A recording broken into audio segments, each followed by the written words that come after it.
그런데 우리는 실제로 그런 말을 아무렇지도 않게 합니다. 너무 바빠서 기도할 틈이 없다. 이런 얘기 하죠. 그죠?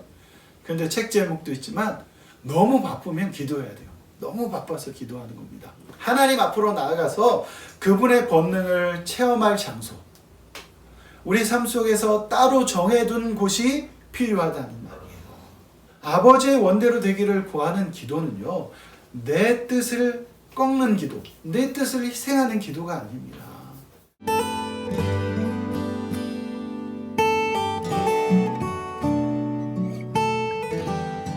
예수께서 나가서 습관을 따라 감람산에 가시매 제자들도 따라갔더니 그곳에 이르러 그들에게 이르시되 유혹에 빠지지 않게 기도하라 하시고 그들을 떠나 돌 던질 만큼 가서 무릎을 꿇고 기도하여 이르시되 아버지여 만일 아버지의 뜻이거든 이 산을 내게서 옮기시옵소서. 그러나 내 원대로 마시옵고 아버지의 원대로 되기를 원하나이다 하시니 천사가 하늘로부터 예수께 나타나 힘을 더하더라. 다 같이 예수께서 힘쓰고 애써 더욱 간절히 기도하시니 땀이 땅에 떨어지는 핏방울같이 되더라. 아멘. 우리는 지난 시간에 마음을 새롭게 하기 위해서 연습이 필요하다. 마음을 새롭게 하는 훈련이 우리에게는 꼭 필요하다. 이런 말씀을 들었습니다. 눈에 보이는 겉모습을 가꾸고 꾸미고 새롭게 만드는데도 굉장히 노력이 필요합니다. 그런데 우리 안을 깨끗하게 하는 일, 우리의 내면 세계를 아름답게 하는 일에는 얼마나 더 훈련이 필요하겠습니까? 안에 있는 것들은 밖에 있는 것들과 달라서 누구도 볼 수가 없잖아요. 그리고 만질 수도 없습니다. 그러니까 훈련이 필요한 거죠. 그런데 마음을 깨끗하게 하는 이 훈련에는 한 가지 중요한 원칙이 있다고 지난 시간에 배웠습니다. 어떤 원칙이죠? 혼자만의 힘으로는 할 수 없다는 거죠. 혼자 하려고 하면 어느새 겉을 닫고 있는, 마음이 아니라 겉을 닫고 있는 자신을 발견하게 된다. 그렇게 지난 시간 말씀을 배웠습니다. 그래서 하나님의 도우심이 필요한 거예요. 그런데 문제는 뭐냐면 하나님의 도우심을 받는 것이 생각만큼 쉽지 않다는 것입니다. 왜 쉽지 않습니까? 하나님이 우리를 돕는데 인색하기 때문이 아니라 오히려 사람들이 자기 자신이나 세상을 의지하려는 잘못된 습관들을 버리지 못하기 때문이에요.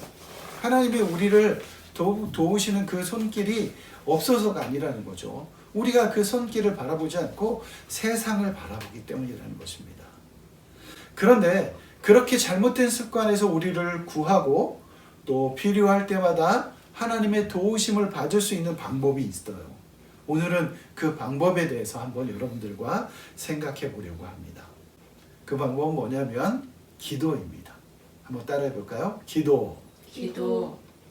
왜냐하면 이 기도라는 것은 다른 게 아니라 구하는 것이기 때문이에요. 왜 구합니까? 우리의 힘으로는 할 수 없기 때문에 구하는 거죠. 무엇을 구합니까? 하나님의 뜻을 구하는 거예요.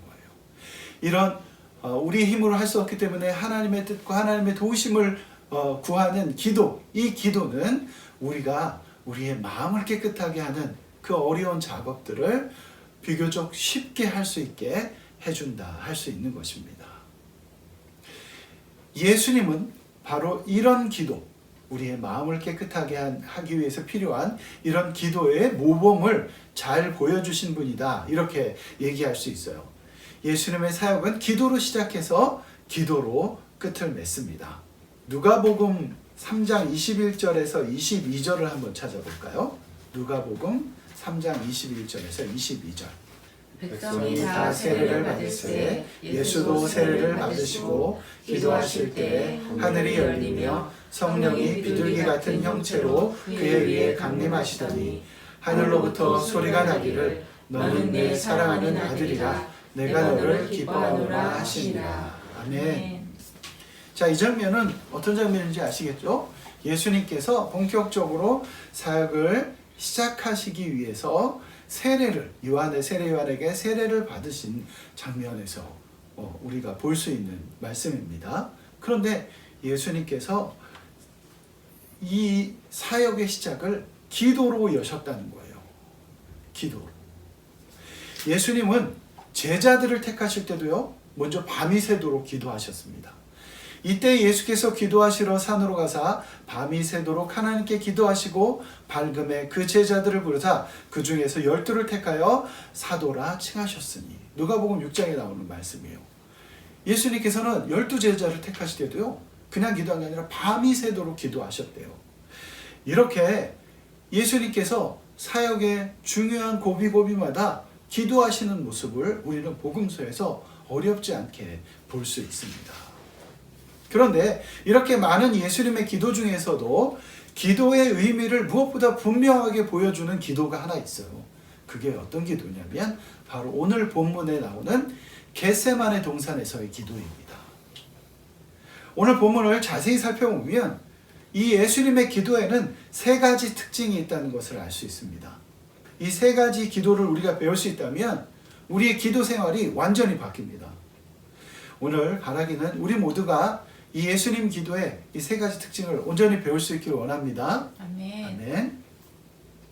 예수님 기도의 첫 번째 특징은 습관을 따라 기도하셨다는 거예요.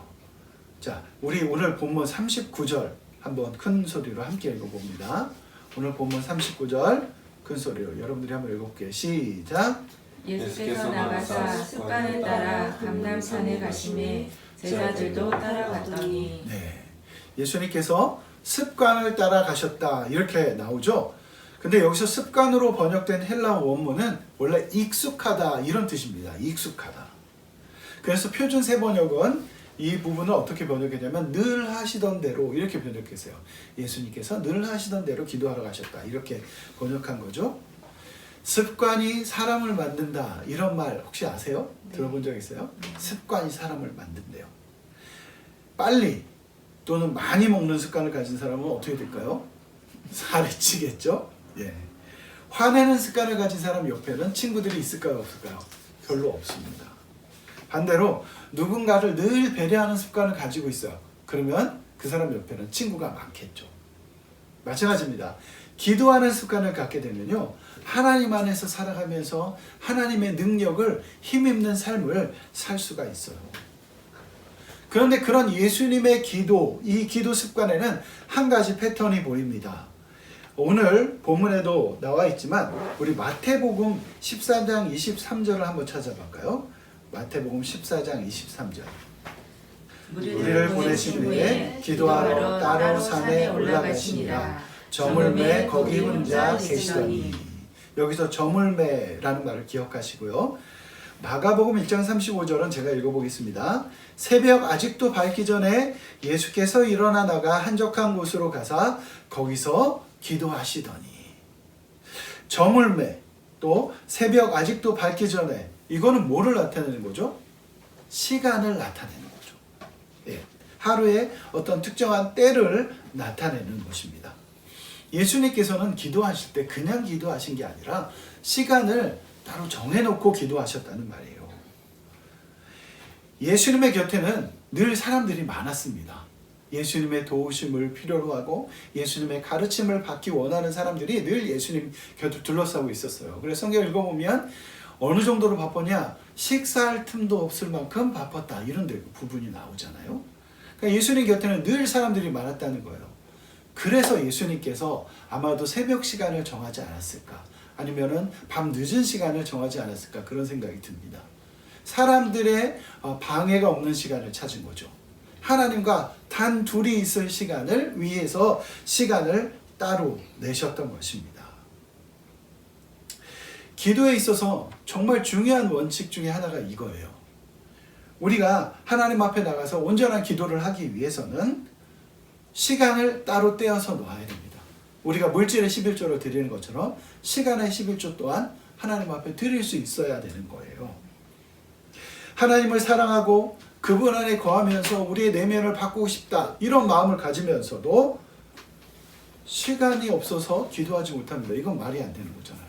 그건 뭐하고 똑같냐면 사랑합니다 이렇게 얘기하면서 근데 바빠서 만날 시간은 없네요. 이렇게 얘기하는 거하고 똑같은 거예요. 우리가 누군가를 사랑한다면 아무리 바빠도 시간을 쪼개서 그 사람과 함께 하는 법이잖아요. 그런데 우리는 실제로 그런 말을 아무렇지도 않게 합니다. 너무 바빠서 기도할 틈이 없다. 이런 얘기 하죠. 그죠? 그런데 책 제목도 있지만 너무 바쁘면 기도해야 돼요. 너무 바빠서 기도하는 겁니다. 왜? 우리의 힘으로 다 할 수 없기 때문이에요. 하나님이 하셔야지만 그 모든 일들, 그 급하고 너무 바쁜 일들이 해결되기 때문이죠. 바라기는 너무 바쁠 때 오히려 기도하는 저와 여러분들이 되길 원합니다. 아멘. 아멘.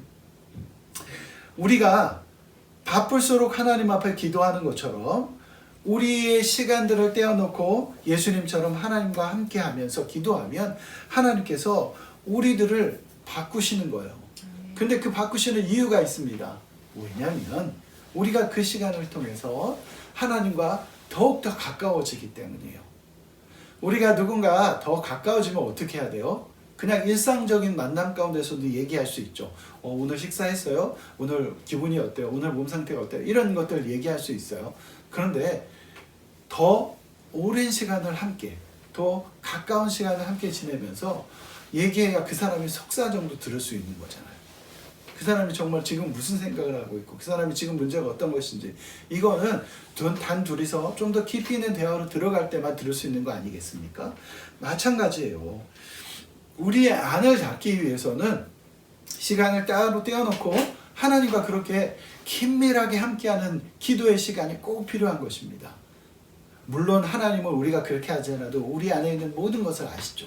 하지만 우리가 우리 안에 있는 모든 것을 꺼내놓고 하나님 앞에 간절히 기도하기 위해서는 그런 시간이 필요하다는 것입니다. 아멘. 예수님 기도의 두 번째 특징은 산에 오르셨다는 거예요. 산에. 자, 오늘 본문 39절을 보니까 습관을 따라 감람산에 가심에 그랬어요. 그런데 이렇게 산을 찾아서 기도하시는 장면은 복음서에 많이 나옵니다. 마태복음 14장에 보니까 무리를 보내신 후에 기도하러 따로 산에 올라가시니라. 저물매 거기 혼자 계시더니 산에 올라가서 혼자 계셨대요. 이런 거는 마가복음 9장 2절에도 나오는데요. 엿새 후에 예수께서 베드로와 야고보와 요한을 데리시고 따로 높은 산에 올라가셨더니, 이런 장면이 높은 산에 올라가셨더니. 그런데 여기서 동일하게 나온 게 있죠. 모두 산에 오르셨다 이렇게 적고 있는 거예요. 왜 하필 산일까요? 기도할 수 있는 곳은 많은데 예수님께서 기도하시는 장소로 산을 택하신 것은 단지 사람들의 방해를 피하기 위해서만은 아니었습니다. 우리는 성경에서 산이 의미하는 바에 대해서 알아야 돼요. 이거를 깊이 생각해 볼 수 있어야 됩니다. 출애굽기 24장 17절과 18절 한번 찾아볼게요. 산 위에 여호와의 영광이 이스라엘 자손의 눈에 맹렬한 불같이 보였고 모세는 구름 속에서 들어와서 산 위에 올랐으며 모세가 40일 40야를 산에 있으니라. 성경에서 산은요 그냥 높은 곳이 아닙니다. 산은 하나님의 권능을 의미해요. 산은 하나님의 영광이 나타나는 장소를 의미합니다.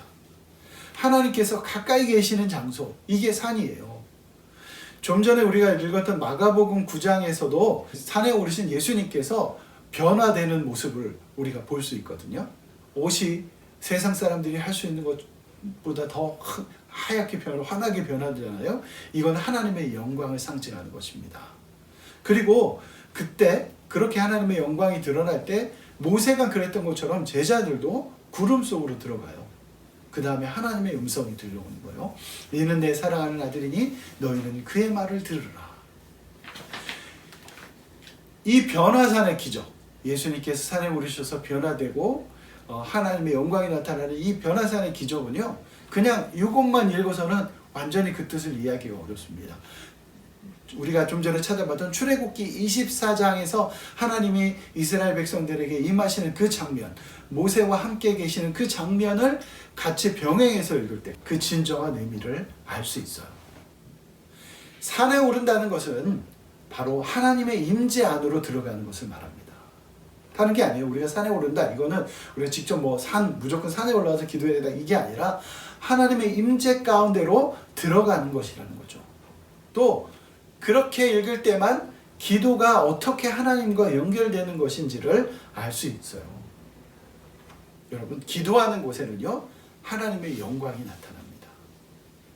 그곳에 하나님께서 임재하시기 때문이에요. 또한 기도의 자리로 나아가는 사람은 하나님의 음성을 들을 수 있어요. 하나님께서 말씀하시는 그 말씀을 세밀한 음성까지도 들을 수 있는 것입니다. 기도는 바로 하나님 곁으로 다가가는 것이기 때문이에요. 하나님 옆에 가서 하나님의 사랑을 체험하고 하나님의 영광을 경험하고 또 하나님께서 주시는 말씀을 듣는 것이죠.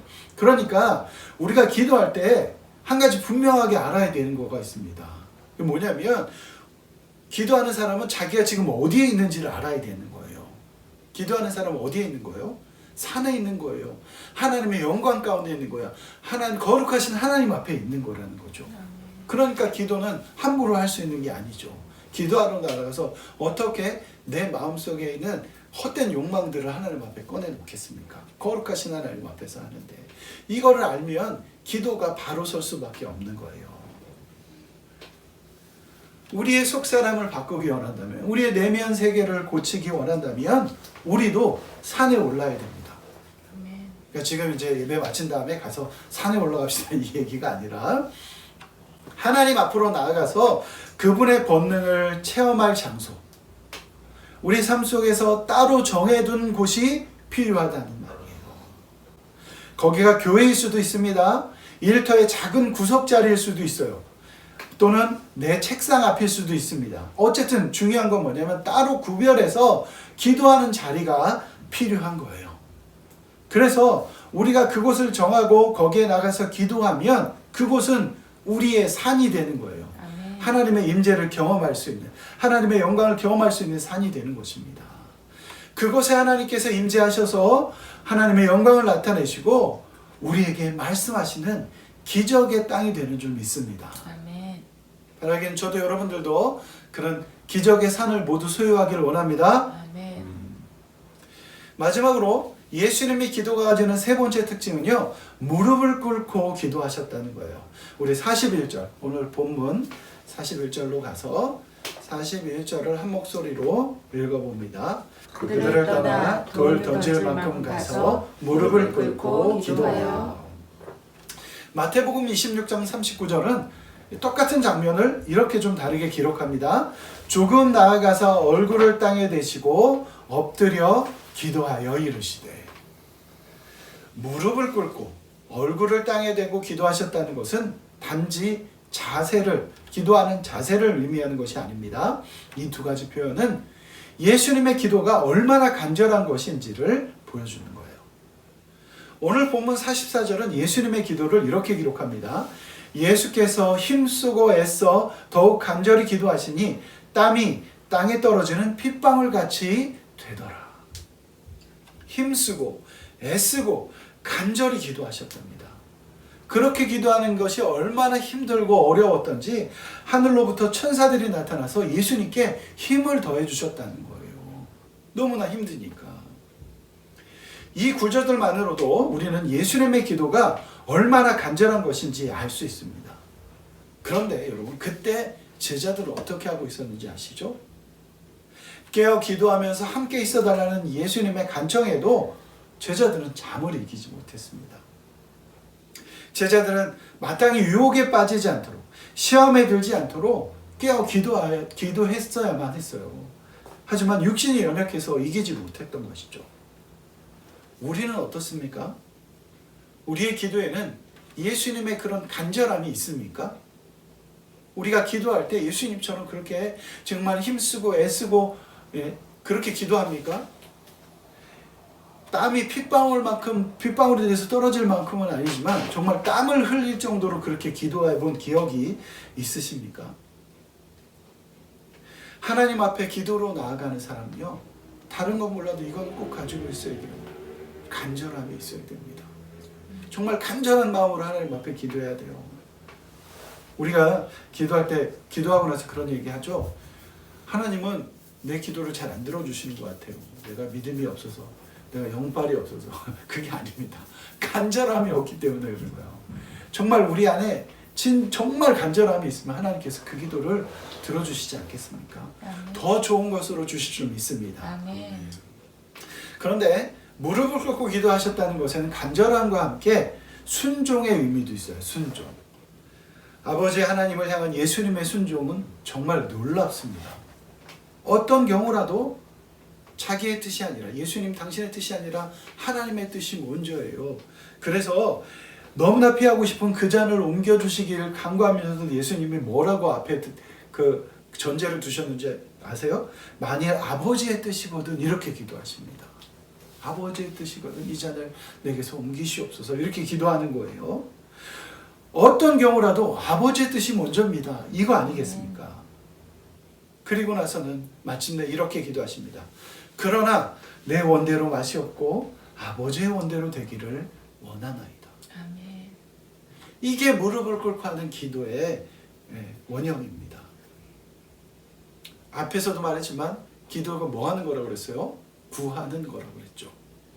구하는데 뭘 구하는지가 중요합니다. 하나님의 뜻을 구해야 하는 것이에요. 먼저 하나님의 나라와 하나님의 의를 구해야 하는 것이죠. 우리는 자신에게 필요한 것이 무엇인지를 사실 잘 알지 못합니다. 우리 다 아는 것 같죠. 그런데 어쩌면 아이가 칼을 달라고 떼쓰는 것처럼 우리가 하는 기도가 그런 것일 수도 있어요. 그런데 하나님께는 우리를 향한 선한 뜻이 있다고 했잖아요. 하늘 아버지는 자녀인 우리가 이 땅에서 잘 되고 하나님의 나라를 받고 그 하나님의 나라를 누리며 사는 것을 누구보다 원하십니다. 우리보다도 더 원하세요. 그러므로 아버지의 원대로 되기를 구하는 기도는요, 내 뜻을 꺾는 기도, 내 뜻을 희생하는 기도가 아닙니다. 그 기도야말로 부족한 내 뜻을 채우는 기도라고 할 수 있어요. 우리가 예수님처럼 무릎을 꿇고 기도하면 하나님께서 그 기도를 들으십니다. 우리의 마음을 변화시키고 우리의 삶을 변화시키고 하나님께서 원하시는 사람으로 바꾸실 줄 믿습니다. 아멘. 우리의 안을 깨끗하게 하는 일, 우리의 마음을 하나님 보시기에서 하나님께서 보시기에 합당한 것으로 바꾸는 훈련, 이건 쉽지 않습니다. 결코 우리의 힘만으로 되는 것도 아니에요. 그래서 오늘 우리가 살펴본 것처럼 기도가 필요한 것이죠. 하나님의 도우심이 있어야 하기 때문입니다. 사실 우리 삶에서 하나님의 도우심이 필요하지 않을 때가 어디에 있겠습니까? 늘 하나님의 도우심이 필요한 거죠. 예수님은 이렇게 우리가 얼마나 의존적인 존재인지, 우리가 어떻게 얼마나 예수님과 하나님 성령님의 도우심 가운데 살아가야 되는지를 이렇게 표현하십니다. 나는 포도나무요 너희는 가지라. 그가 내 안에 내가 그 안에 거하면 사람이 열매를 많이 맺나니 나를 떠나서는 너희가 아무것도 할 수 없습니다. 나를 떠나서는 너희가 아무것도 할 수 없다. 이게 예수님의 말씀이잖아요. 그렇습니다. 우리는 예수님을 떠나서 아무것도 할 수 없어요. 우리는 예수님 안에 거할 때만 길을 찾을 수 있습니다.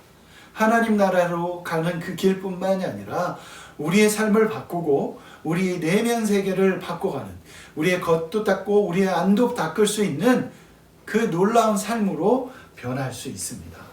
아멘. 아멘. 우리가 첫 시간에 살펴본 것처럼 예수님은 제자들의 훈련 교재였어요. 제자들을 부르셔서 예수님 곁에 머물게 하시고 예수님의 삶을 배울 수 있도록 그렇게 가르치신 거죠. 그런데 우리는 예수님의 삶 중에서도 특별히 기도를 배워야 합니다.